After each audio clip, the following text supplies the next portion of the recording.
अस्सलाम वालेकुम नाज़रीन, मैं हूं मंसूर अली खान। अपने रियल चैनल के ऊपर आपको खुश आमदीद कहेंगे। पिछले 12 घंटे की आम तीन खबरों के साथ एक दफ़ा फिर आपके सामने हाजिर। आपसे दरख्वास्त, चैनल को सब्सक्राइब करना मत भूलिए, बेल आइकन प्रेस कीजिए। अगर आपको हमारी वीडियो पसंद आए उसे लाइक और शेयर ज़रूर कीजिएगा। अच्छा जी, पिछले 12 घंटे के अंदर एक तो पिंकी के हवाले से आज बड़ी डेवलपमेंट्स हुई हैं। आज उसे अदालत के अंदर पेश किया गया, लेकिन साथ ही साथ वो जो मशहूर ज़माना एक साइफर था, उसका टेक्स्ट जो है वो आज एक अमरीकी वेबसाइट के ऊपर जो है वो जारी किया गया और वो सोशल मीडिया के ऊपर बहुत ज़्यादा डिस्कस हो रहा है। वो टेक्स्ट जो है वो मैंने भी पढ़ा है, उसके ऊपर भी ज़रा बात करेंगे, लेकिन वीलॉग के अगले हिस्से में जाके मैं ज़रा उसके ऊपर बात करूंगा। पहले कुछ दीगर खबरों को भी ज़रा डिस्कस करेंगे, खास तौर पर साइफर को ज़रा मैं डिटेल से उससे ज़रा डिस्कस करना चाहूँगा। अच्छा जी, सबसे पहले तो जनाब पिंकी के हवाले से अपडेट ये है कि पिंकी को जो है वो ये जो कोकेन क्वीन है, इसे जुडिशल कॉम्प्लेक्स पेशी के मौके पर जो है जब वहाँ पे पेश किया गया, काफ़ी शोर शराबा वहाँ पे हुआ। आज उसने कुछ नए नाम भी जो हैं वहाँ पे लिए हैं। पुलिस की जानिब से सिक्योरिटी वजूहात की वजह से पिंकी को बगदादी थाने में मुनशियात के इस्तेमाल और कत्ल से मुतल्लिक केस में जुडिशल कॉम्प्लेक्स जो है वो पहुँचाया गया। पिंकी को जुडिशल मजिस्ट्रेट के रूबरू सख्त सिक्योरिटी में पेश किया गया, जहाँ पे पुलिस ने पिंकी का मजीद जिस्मानी रिमांड जो है वो मांगा। इस मौके पे मीडिया और आम अफराद को जो है वहाँ पे आने की इजाज़त नहीं थी और प्लेन क्लोथ्स के अंदर, प्लेन कपड़ों के अंदर, सादा कपड़ों के अंदर लोग जो है वो सहाफ़ियों को भी वहाँ पे धक्के दे रहे थे कि वो वहाँ पे ना आ सकें। अलबत्ता पिंकी ने मीडिया को देख के शोर शराबा किया, लेकिन पुलिस ने मीडिया के नुमाइंदों को धकेल के करीब आने से रोक दिया और जैसे ही पिंकी ने बोलना शुरू किया तो पुलिस की जानिब से जो है वो शोर मचा दिया गया। पिंकी ने कमरा अदालत में सहाफ़ियों से गैर रस्मी गुफ्तगू करते हुए कहा कि मुझे तशद्दुद का निशाना बनाया गया, मुझे इन्वेस्टिगेशन ऑफिसर ने धमकियां दी और कहा कि मुनीब भट्ट और राजा परवेज़ का नाम लेना है। मुझसे कहा जा रहा है कि उनका नाम लो। मतलब ये वो बार बार ये कह रही है। अब मेरी समझ से बाहर है इसकी इस बात के ऊपर कि भाई बीबी आपके ऊपर कैसा तशद्दुद हो रहा है कि आपके ऊपर तशद्दुद भी हो रहा है और उसके बाद वो आपका सहाफ़ियों तक एक्सेस भी दे देते हैं कि हाँ जी ठीक है, आप ये बात सहाफ़ियों को बता दें। मतलब अजीब सी बात है ना, अगर वाकई आपके ऊपर इतना जुल्म सितम हो रहा हो तो फिर वो आपका सबसे पहले तो एक्सेस भी सहाफ़ियों तक बंद करेंगे कि वो सहाफ़ियों को कम से कम आपके करीब ना आने दें, वरना आपने तो सारा कुछ उगल देना है। तो ये बड़ी अजीब सी बात है। मेरे ख्याल में she is a very very sharp and smart woman. उसको पता है कि मैंने जो है वो किस तरह इस केस को जो है मैंने मैनिपुलेट करवाना है। बहरहाल पेशी के मौके के ऊपर अदालत में बयान देते हुए पिंकी ने कहा कि जी पुलिस के 2 इन्वेस्टिगेशन अफसरान ने मुझे थप्पड़ मारे हैं, तशद्दुद किया है। अदालत ने पूछा कि क्या आपने पहले किसी अदालत में तशद्दुद पर मेडिकल करवाने की दरख्वास्त दी है? तो पिंकी के वकील ने कहा कि मेडिकल करवाने की दरख्वास्त ही मुअज़्ज़ज़ अदालत में पेश कर रहे हैं। तो इस मौके पर पुलिस ने कहा कि मुलज़िमा की जानिब से लगाया गया इल्ज़ाम बेबुनियाद है। मुलज़िमा से तफ्तीश की जा रही है। मुलज़िमा के फ़ोन से 800 नंबर ऐसे हैं जो मुनशियात खरीदते थे। पिंकी पर कराची के मुख्तलिफ थानों में मुनशियात फ़रोख्त करने के केसेस दर्ज हैं। पिंकी राइडर्स के जरिए मुनशियात की सप्लाई करती थी और पिंकी के खिलाफ थाना बगदादी में कत्ल का केस जो है वो दर्ज है। सरकारी वकील ने कहा कि जी पिंकी से बरामद अशिया केमिकल एग्जामिनर को भेजना है। पिंकी के नेटवर्क का मालूम करना है। पिंकी अपने कारिंदों का नाम नहीं बता रही। पिंकी का 9 रोज़ा जिस्मानी रिमांड जो है वो दिया जाए। पिंकी के वकील ने कहा कि जी पिंकी को पहले 25 दिन से जो है वो गिरफ्तार किया हुआ है। सरकारी वकील ने कहा कि पिंकी अगर लाहौर से गिरफ्तार हुई है तो कहीं कोई दरख्वास्त दायर की है तो सामने लाई जाए।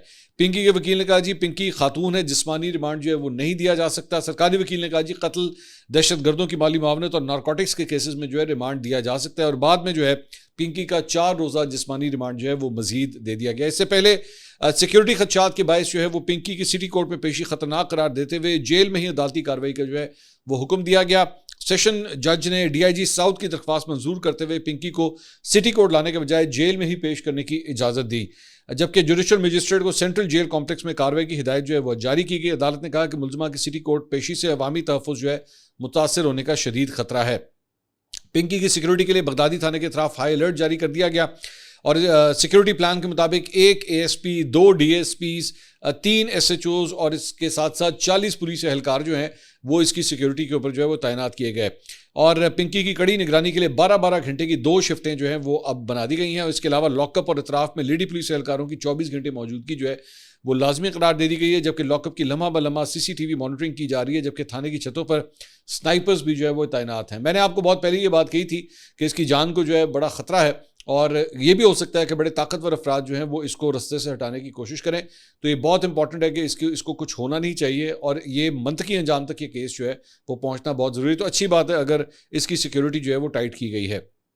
इसके साथ साथ कराची की क्लिफ्टन और दरख्शां पुलिस ने पिंकी को जेल भेजने के अदालती फैसले के खिलाफ सेशन अदालत से रुजू किया। पुलिस की जानिब से पिंकी के अदालती रिमांड के खिलाफ बाकायदा नजरसानी दरख्वास्त जो है वो दायर की गई है और दरख्शां पुलिस की जानिब से दायर दरख्वास्त में कहा गया है कि ड्यूटी मजिस्ट्रेट साउथ ने पिंकी का मजीद जिस्मानी रिमांड देने के बजाय इसे जुडिशल रिमांड पर जेल भेज दिया था।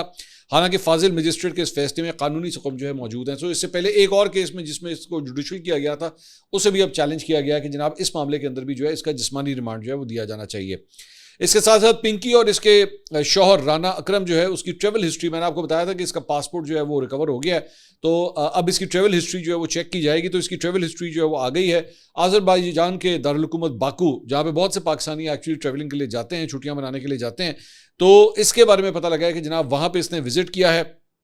सिर्फ एक मरतबा ये पाकिस्तान से बाहर गई है और वो 25 दिसंबर 2018 को कराची से बाकू के लिए रवाना हुई थी। तकरीबन 3 माह बाद 1 अप्रैल 2019 को जो है वापस पाकिस्तान पहुंची। 3 माह ये तकरीबन जो है वो बाकू के अंदर रही थी। पिंकी का दूसरा शौहर राना अकरम जो है वो 2 मरतबा बाकू गया। पहली बार जो है वो 12 अक्टूबर 2025 को बाकू गया और 19 अक्टूबर 2025 को वापस आया, और दूसरी मरतबा जो है 27 दिसंबर 2025 को बाकू गया और 6 जनवरी 2026 को वापस आया। 2 दफ़ा उसका बाकू का चक्कर जो है वो लगा है। पुलिस राय का दावा है कि राना अकरम ने ही पहली मरतबा पिंकी और उसकी साथी किरण को जो है गिरफ्तार किया था, ताहम बाद में उसने छोड़ दिया था। और तहकीकाती ज़राए के मुताबिक राना अकरम ने मुबैना तौर पर 2 गाड़ियां और 5 करोड़ रुपए लेके इन खवातीन को जो है वो रिहा किया था।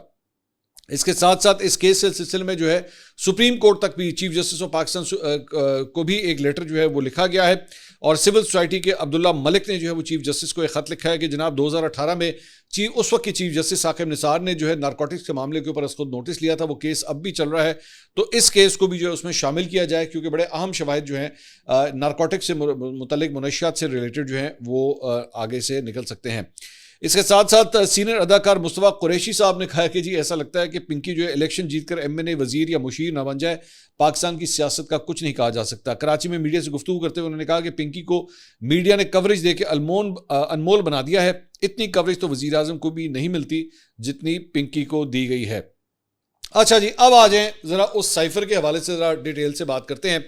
अच्छा, ज़हन में रखिएगा, बिकॉज पाकिस्तान के अंदर जो है वो ऑफिशियल सीक्रेट एक्ट है, और मैं वो जो साइफर जो एक अमेरिकन वेबसाइट ने जारी की है, मैं जारी बात है उसका टेक्स्ट मैं आपको नहीं दिखा सकता। ज़हन में रखिएगा, this is the text of that cipher, क्योंकि साइफर जो एक्चुअल ओरिजिनल साइफर होता है वो तो कोडेड लैंग्वेज में आता है। बेसिकली फिर उसका जो है वो ट्रांसक्रिप्ट बनाया जाता है, और उसके बाद वो ट्रांसक्रिप्ट बेसिकली जो है ड्रॉप साइट जो वेबसाइट है उसकी जानिब से जो है वो शेयर किया गया है।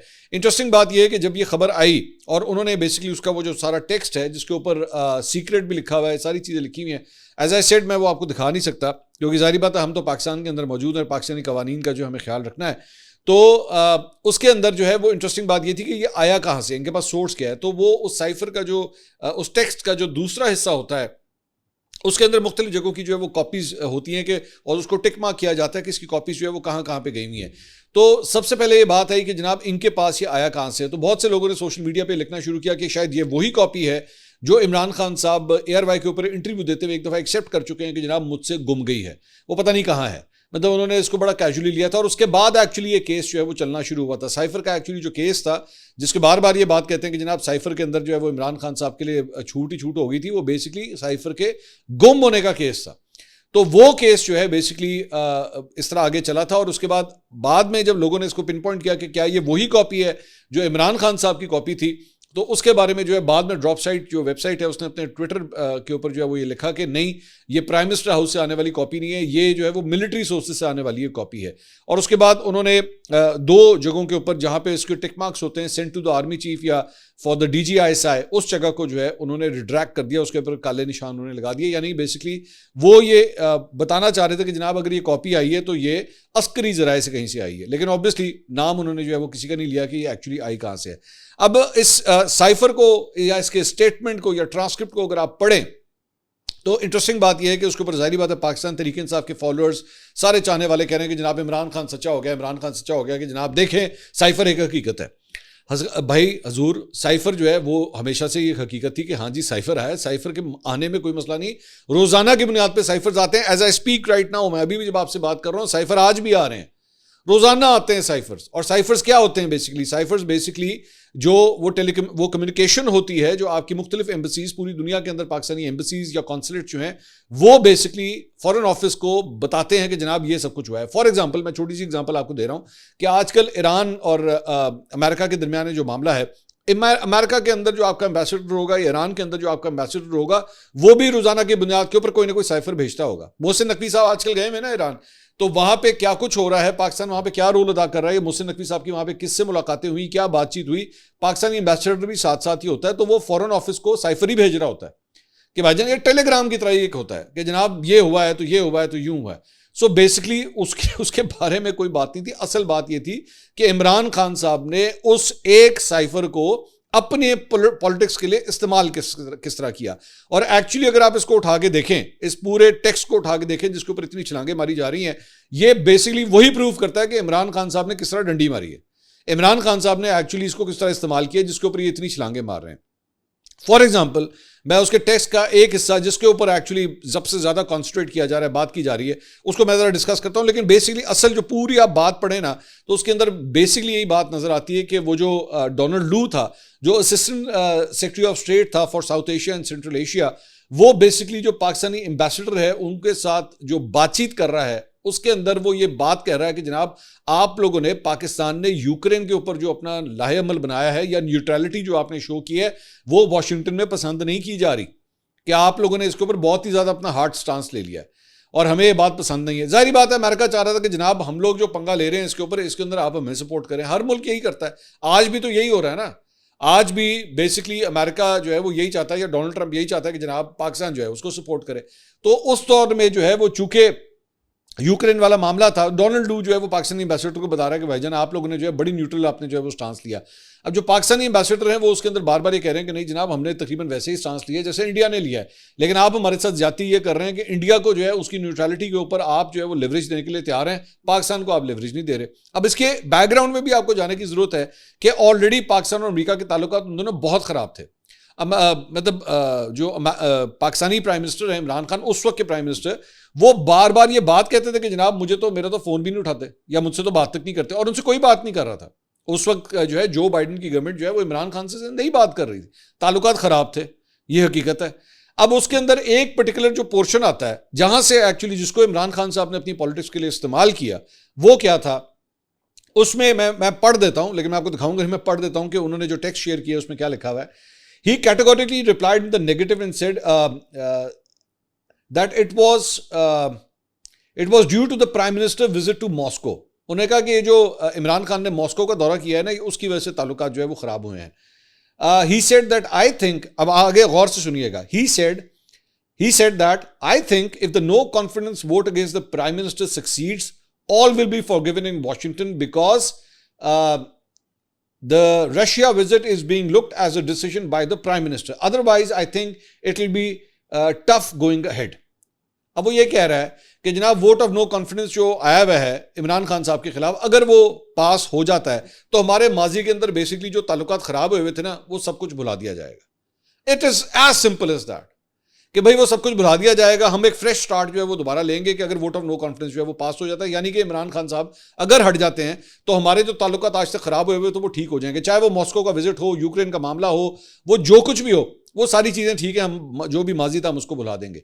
इमरान खान साहब ने क्या किया, इमरान खान साहब ने इन 4-5 लाइनों को जो है वो इस्तेमाल किया। उन्होंने कहा अमेरिका मेरी हुकूमत गिरा रहा था, असल बात तो ये अमेरिकी साजिश थी। बिल्कुल आपको याद है कि जी अमेरिकी साजिश थी, अमेरिका ने मेरी गवर्नमेंट गिराई। अमेरिका के डोनाल्ड लू यहाँ पे इसमें ये कह रहा है कि अगर इमरान खान साहब की गवर्नमेंट चली गई या वोट ऑफ नो कॉन्फिडेंस जो है वो पास हो गया, तो फिर हम लोग एक फ्रेश स्टार्ट लेंगे, और जो कुछ माजी में हुआ इमरान खान साहब के दौरे हुकूमत में हमारे जो ताल्लुकात खराब हुए, दैट विल बी फॉरगिवन, और हम आगे एक फ्रेश स्टार्ट लेंगे।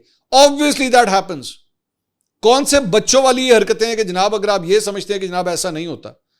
हर मुल्क का मुख्तलिफ रिजीम्स के साथ या मुख्तलिफ प्रेसिडेंट या प्राइम मिनिस्टर के साथ रिलेशनशिप्स डिफरेंट होते हैं। आज आपके डोनाल्ड ट्रंप को जो है वो चूंकि ईरान और अमेरिका का मामला है, पाकिस्तान की अहमियत उसके लिए एकदम इंपॉर्टेंट हो गई है, खासतौर पे पिछले 1 साल के अंदर जिस तरह आपने इंडिया के साथ जंग की थी, उसके बाद आपके ताल्लुकात ही चेंज हो गए। ये वही पाकिस्तान तरीके इंसाफ वाले हैं जो इस डोनाल्ड ट्रंप के पीछे साथ जो है वो 6-8 चक्कर लगा रहे थे जब ये इलेक्शन जीता था। तब ये बहुत अच्छा था, जाहिर बात है आपको उम्मीद थी कि जनाब जो बाइडेन जो है वो उसने हमें तो सपोर्ट नहीं किया, डोनाल्ड ट्रंप उसका मुखालिफ है, डेमोक्रेट्स का मुखालिफ है, ए आएगा, ए इमरान खान को बचाएगा। उस वक्त तो आप लोग जो उसके पैरों में गिरे हुए थे। वो तो इंटरनेशनल मामला जो है वो चेंज हो गए, पाकिस्तान और भारत की जंग हो गई, साथ ही इंडिया जो है वो आपने उसे शिकस्त दी, आपकी इंपॉर्टेंस बढ़ गई। उसके बाद ईरान और अमेरिका का मामला आता है, पाकिस्तान की इंपॉर्टेंस बढ़ गई। तो सिंपल एज दैट आजकल के जो हुक्मरान हैं जो मौजूदा पाकिस्तान के अंदर है वो अच्छा लगना शुरू हो गया। मैं तो डोनाल्ड ट्रंप जब पहले भी तारीफें कर रहा था तो मैं तो उस वक्त भी ये कह रहा था कि जनाब अगर आपका कोई क्लैश ऑफ इंटरेस्ट हुआ डोनाल्ड ट्रंप के साथ, इसी डोनाल्ड ट्रंप के साथ जो आपका नाम लेते लेते आज नहीं थकता, उसका मुंह नहीं थकता, वो हर 2 दिन के बाद आपकी बैठ के तारीफें कर रहा है, इसी के साथ आप क्लैश करके देखें, इसी हुक्मरानों के खिलाफ ये बोलना शुरू कर देगा। और मैं अभी से आपको बताता हूं, कुछ पता नहीं 1 हफ्ते 10 दिन के बाद जो है वो चाहे ईरान वाला मामला हो, अगर इसके अंदर कोई आपकी बात उसको नहीं समझ आई वो आप ही के अगेंस्ट बोलना शुरू कर देगा। Simple is that. ये है असल हकीकत जियोपॉलिटिक्स की। इंटरनेशनल रिलेशंस में यही होता है, इसमें कौन सी हैरानगी की बात है। और दूसरी बात ये जो अमेरिकन ये जो कह रहे हैं, अच्छा चले मैं दूसरी एग्जांपल आपके साथ एक शेयर करता हूं, मैं पाकिस्तानी पर्सपेक्टिव से आपके साथ बात शेयर करता हूं। आज नरेंद्र मोदी जो है वो आपके पड़ोस के अंदर मुल्क का प्राइम मिनिस्टर है। आप मुझे बताइए, मैं बताता हूं, मैं खुल के बताता हूं, we would want to see his back, हम तो चाहेंगे वो निकले वहां से। अगर आपने चूज करना हो कि यार कांग्रेस हो या बीजेपी हो, जाहिर बात है आपको लगता है यार वो कांग्रेस वाले जो है ना कम से कम बीजेपी से थोड़े से ज्यादा पाकिस्तान दुश्मनी उनके अंदर थोड़ी सी कम है, तो चलो हो सकता है इसके बजाय उनसे ताल्लुकात बेहतर हो जाए। हो सकता है जब आपके पूरा दौर उठा के इंटरनेशनल रिलेशंस कभी पढ़ तो लेना, आपके मुख्तलिफ अदवार के अंदर जो वजीर आजम कभी यहां आया या वहां आया, इंडिया के अंदर आया। एक दफा राजीव गांधी जो है वो इंडिया के प्राइम मिनिस्टर थे, तो यहां पे मोहतरमा बेनजीर भुट्टो जो है वो प्राइम मिनिस्टर थी, ताल्लुकात टोटली चेंज हो गए। उसके बाद मियां साहब जब बाद में आए, अटल बिहारी वाजपेयी जब वहां के प्राइम मिनिस्टर बने, आपके ताल्लुकात बिल्कुल टोटली चेंज हो गए आपस में। दोनों मुल्कों के अंदर डिपेंड करता है कि कौन किस वक्त प्राइम मिनिस्टर है और आपके ताल्लुकात उससे फर्क पड़ता है, उसमें कौन सी बड़ी बात है। ये होता है, ये रियलिटी है भाई इंटरनेशनल रिलेशंस की। तो यहां पे डोनाल्ड डू जो कुछ भी कह रहा है वो यही कह रहा है कि भाईजान हमारे ताल्लुकात बड़े खराब रहे हैं हमारे आपस में। हम समझते हैं कि इमरान खान ने जो है वो मॉस्को का दौरा किया और यूक्रेन के मामले के अंदर आपने बड़ी एक न्यूट्रल पोजीशन ली, हमें ये बात पसंद नहीं आई। वो तो नहीं आई तो नहीं आई, वो तो होती है, बहुत सी ऐसी चीजें होती है जिसपे आपको नहीं पसंद आती, इसमें कौन सी बड़ी बात है। जब वॉर ऑन टेरर हो रही थी तो उसके अंदर भी पाकिस्तान और अमेरिका के ताल्लुकात बहुत सी जगहों के ऊपर शुरू में बहुत अच्छे थे, फिर खराब भी होना शुरू हो गए थे। तो ये हार्ड फैक्ट है। और वो यही समझते हैं कि हाँ यार शायद कोई दूसरा आएगा तो शायद उससे ताल्लुकात ठीक हो जाएंगे, वो ठीक हो जाते। आज चले मैं एक और एग्जांपल देता हूं, अफगानिस्तान की ले लें। अफगानिस्तान के मामले के ऊपर हम तालिबान की वहां के जो रिजीम है वो वहां के दहशतगर्दों को सपोर्ट करती है। आप मुझे बताएं, क्या यह फैक्ट नहीं है कि हम चाहेंगे कि वहां पे तालिबान की हुकूमत ना हो, कोई ऐसी हुकूमत वहां पे बैठी हो जो पाकिस्तान के नैरेटिव के ज्यादातर करीब हो, कि वो पाकिस्तान जो कहता है कि दहशतगर्दों का जो है वो खात्मा होना चाहिए, तो पाकिस्तानी पर्सपेक्टिव को जो है वो सपोर्ट करे। We would want that obviously. लेकिन क्या यह कहा जाएगा कि जनाब ओहो पाकिस्तान ने जनाब अफगानिस्तान के अंदर हुकूमत गिरवा दी, या वहां पे अगर बीजेपी हार गई तो वो जनाब वो सारा कुछ पाकिस्तान पे डाल देगी जनाब पाकिस्तान ने करवाया सारा। Simple is that. और दूसरी बात यह कि वो अगर इतना शोर शॉट है डोनाल्ड डू, अगर एक मिनट के लिए आप ये भी समझ लेंगे अमरीकी साजिश कि जनाब अमेरिका ने हमारी गवर्नमेंट गिराई, तो डोनाल्ड डू बैठ के जो है वो एम्बेसडर को ये पूरा प्लान खुद बता रहा है। वो खुद बता रहा है कि हाँ जी हम ये करने लगे। वो ये बैठ के मीटिंग में बता, वो इतना बेवकूफ और गधा है, ऐसा कभी हो सकता है। उसके बाद इमरान खान साहब ने अपनी स्पीचेस के अंदर ये बात की हुई है कि वहां से हुक्म आया कि इसको हटा दो। एम्बेसडर ने हटाना था, पाकिस्तानी एम्बेसडर ने हटाना था। आपके ख्याल में डोनाल्ड डू को यह बात नहीं पता कि मैं और ये जो आपस में गुफ्तगू कर रहे हैं ये इसी साइफर को जाके भेजेगा, अभी ये शाम को जाके बैठेगा और जाके साइफर भेजेगा फॉरेन ऑफिस, और वो फॉरेन ऑफिस जो कॉपी निकालेगा उसने प्राइम मिनिस्टर हाउस भी जाना है। आपके ख्याल में डोनाल्ड डू को इस बात का नहीं पता? आपके ख्याल में जब पाकिस्तान से जो पाकिस्तान के अंदर अमेरिकन एम्बेसडर है, जब वो यहां से वॉशिंगटन कुछ लिखता है तो वो जब उसको डिकोड करते हैं तो वो कॉपी व्हाइट हाउस नहीं जाती? सब पता होता है उनको इस बात का। लेकिन ये बेसिकली, हाँ ये आप माने, इसके ऊपर बिल्कुल ये फैक्चुअल बात है कि उस वक्त जो अमेरिकन गवर्नमेंट थी वो इमरान खान साहब को नहीं पसंद करती थी। लेकिन ये भी हकीकत है कि उस वक्त चाइनीज भी इमरान खान साहब को नहीं पसंद करते थे, क्योंकि सीपैक का बेड़ा गर्क किया हुआ था आपने। सऊदीज भी आपको पसंद नहीं करते थे, मोहम्मद बिन सलमान के साथ भी ताल्लुकात बहुत खराब थे। और ये फैक्ट जो है वो तो बुशरा बीबी खुद कह चुकी हुई है। बुशरा बीबी की बात तो सामने आ चुकी हुई है कि वो हमसे जो है काफी नाराज हो गए थे, और थे सऊदीज नाराज आपसे। आपके ताल्लुकात बहुत से ममालिक के साथ आपने खराब कर दिए थे और अपनी नाअहली की वजह से खराब किए थे, क्योंकि आपने कभी जिंदगी में फॉरेन रिलेशंस के ऊपर कभी काम ही नहीं किया। आपने कभी जिंदगी में इन मामलात को, आपने हसासियत को देखा ही नहीं। हाँ हकीकत यह है कि जाते जाते आपको पता था, आपको तो ऑलरेडी नवंबर दिसंबर में इस बात का पता लग चुका था कि तरीके दम इतमाद आ रही है। आपने जाते जाते आपने सोचा मैं क्या करूं, मैं क्या करूं। ए 4 लाइना जड़ियां ने चलिखियां ने, चलो जी इसके ऊपर बैठ के पॉलिटिक्स करो, ए सारा कुछ पाओ अमरीका थे। और बाद में इमरान खान साहब का भी एक इंटरव्यू जो है मौजूद है, जाहिर बात है मैं कॉपीराइट की वजह से चला नहीं सकता, मेरे ख्याल में वॉइस ऑफ अमेरिका को इंटरव्यू दिया है कि वो हमें तो बाद में पता लगा अमेरिका ने हमारी हुकूमत नहीं कराई, हमारी हुकूमत तो यहां से एस्टैब्लिशमेंट ने करवाई और जनरल बाजवा ने कराई, बाद में अपना स्टांस भी चेंज कर लिया था। चले और सारी बात छोड़े, मैंने एक इंटरव्यू किया हुआ है शफकत महमूद साहब का, पाकिस्तान तहरीक इंसाफ के रहनुमा, उस वक्त वो पार्टी का ही हिस्सा थे, गवर्नमेंट में थे। मैंने उनका इंटरव्यू किया था, मैंने उनसे पूछा था कि अमेरिका ने आपकी गवर्नमेंट गिराई, क्या जवाब था सुनिएगा जरा। अगर कोई ये कहता है कि जी साइफर को पॉलिटिकल एडवांटेजेस के लिए इस्तेमाल किया गया और अमेरिका का कोई रोल जो था उसको एग्जैजरेट करके बताया गया कि जी अमेरिका का रोल है जिसकी तो मेरा ख्याल है कि वो पॉलिटिकली जस्टिफाइड था और उसका कोई मेरा ख्याल है कि कोई अगलों ने भी अंडरस्टैंड किया। क्या उस इल्ज़ाम लगाने से हमारे अमेरिका से कोई तल्लुकात ख़राब हो गए? Not at all. बल्कि इस वक्त तो अमेरिका जो ज़्यादा बयानात दे रहा है वो पाकिस्तान में जमहूरियत के और राइट्स के, और कुछ लोग कहते हैं खान साहब के हक़ में दे रहा है जी, ऐसे ही। सो देखें, America is used to it, उनको पता है कि ये होता है। क्या ये हकीकत था? क्या ये जो कुछ था कि क्या नहीं था? अमेरिका ने पाकिस्तान तहरीक इंसाफ की हुकूमत नहीं गिराई? बिल्कुल नहीं गिराई। तो फिर मैं ये और क्या करूं? मैं यही तो आपसे तो झूठ बोला ना खान साहब ने।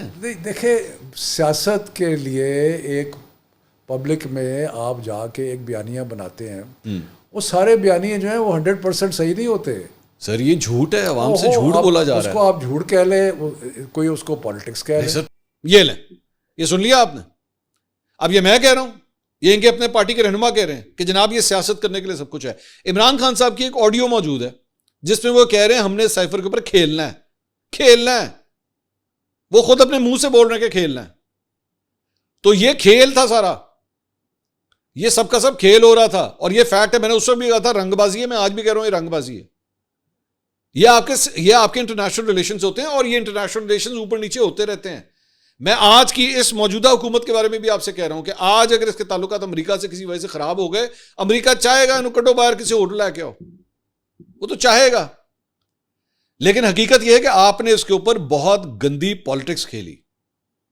55 जलसे किए थे ना साइफर के ऊपर, आपने 55 जलसे किए थे। आ गया साइफर, इन्होंने कहो जाओ जाके 55 जलसे करो, आ जाओ बाहर, कहीं को जाके 55 जलसे करके दिखाएं जाके इसी मामले के ऊपर।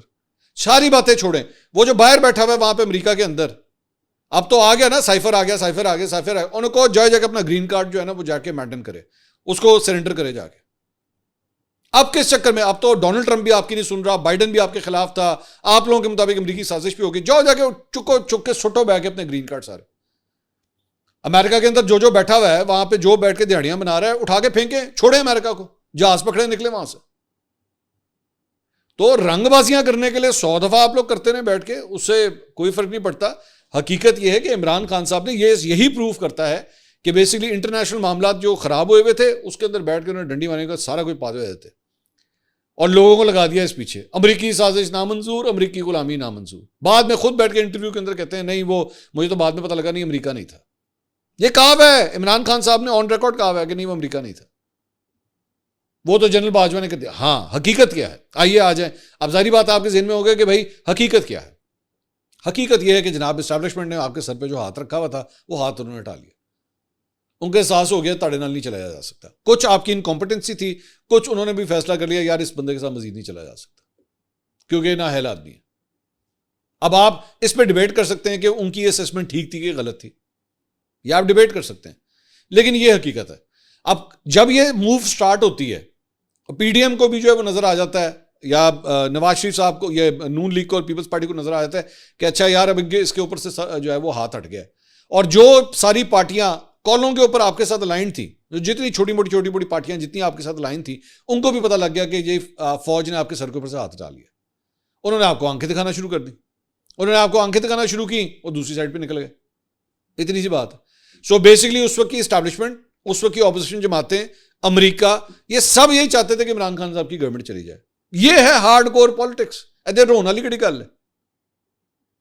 ये आज भी हो सकता है, ये आज भी हो सकता है कि ऐसा ही हो। और एस्टैब्लिशमेंट ने अगर आपकी हुकूमत को हटाया, चलें एक मिनट के लिए इस थ्योरी के ऊपर चले जाते हैं, एस्टैब्लिशमेंट ने आपकी हुकूमत को हटाया तो एस्टैब्लिशमेंट ने ही आपकी हुकूमत को बनाया भी ना। दोनों चीजें माने ना फिर, तो रोना वाली कड़ी गल है। और आज की गवर्नमेंट के साथ भी तो यही है। अगर ये कल को चली जाती है तो इनको बनाया किसने? Simple is that. ये सिंपल सियासत है मेरे भाई, इस पे रोना धोना बंद करें। यहां पे विक्टिम कार्ड प्ले करने की कोशिश मत करें, लोगों को बेवकूफ मत बनाएं। बाकी मुझे पता है इसके ऊपर सौदा शौदा बेचेंगे बैठ के, जो खास तौर पे पीटीआई के लौंडे लपाड़े में बैठ के सौदा बेचेंगे, बेचते रहे बैठ के, बनाए लोगों को बेवकूफ बनाए। लेकिन इस साइफर के ट्रांसक्रिप्ट की इससे ज्यादा और कोई हैसियत नहीं है। अगली वीडियो में आपसे दोबारा मुलाकात होगी। अल्लाह हाफिज।